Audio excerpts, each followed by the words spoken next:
Hello everyone, welcome to Best Recipes with Sharon. Today we're in the mood for making a really good cookie, so here is a recipe that I'll share with you for Butterscotch Chewies. It's made with cherries and nuts, and it's really chewy and flavorful. Special thanks goes to Betty and Larry for sharing.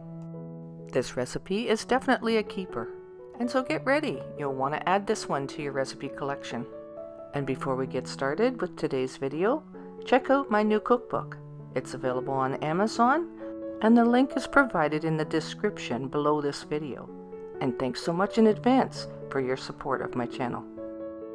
Alright, let's get back to making the cookies. Start by preheating your oven to 375 degrees Fahrenheit. Get together a few ingredients, and let's get started. Add 1/4 cup of softened butter to the mixing bowl. Then add 1 cup of lightly packed brown sugar. And beat that together until it's well combined. And then crack open a large egg and add that to the batter.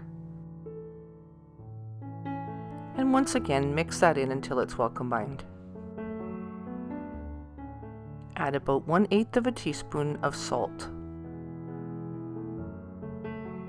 Then 1/2 teaspoon of baking soda.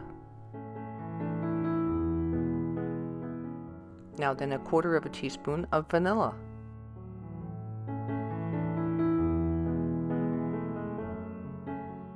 And then 1½ cups of all-purpose flour. Now mix this all together until it's well combined and that the dough starts to stick together a little bit. And it's a good idea to stop partway through and scrape the sides of the bowl down with a spoon. Continue mixing until it sticks together a little bit better. It won't stick together like a thick dough, and you will think it maybe needs a little bit more moisture. But once you add the cherries, it adds some moisture of its own. So stick with it and just cut up a bunch of cherries, and we'll add about 1/4 cup of maraschino cherries that's been chopped. Also 1/4 cup of chopped pecans. I used the hook attachment to mix this into the batter, but you can do this all by hand using your spoon if you choose to. I find that the maraschino cherries, they add a little bit of color and change the texture of the dough. And you can mix it until it all becomes kind of pink looking, or you can just leave it so that it has a bit of a marbled effect. It doesn't make any difference on the taste so much as just the way it looks. And you basically want to mix it so that the cherries and the nuts are evenly distributed in the dough. And you can take spoonfuls like this, and you can see the texture of it right here as well. But I make it into balls. It is a little bit tacky, but that's fine. You might have to use a bit of flour on your hands or on the bottom of an actual glass so that you can flatten this out a little bit. This just helps to make your cookies look round and nice and even, and perhaps a little less time consuming. This is just the way that I do it. Some people will shape the dough into a roll, 2 inches in diameter, wrap it in wax paper and chill it for 4 hours, and then cut it into 1/4 inch thick slices. So if you don't want to do it right away and you want to do that choice, that's another option. Sometimes it's just simply easier to flour your fingers and press them down with your fingers instead of the glass. Either way, just flatten them down a little bit so that they turn out more round and uniform.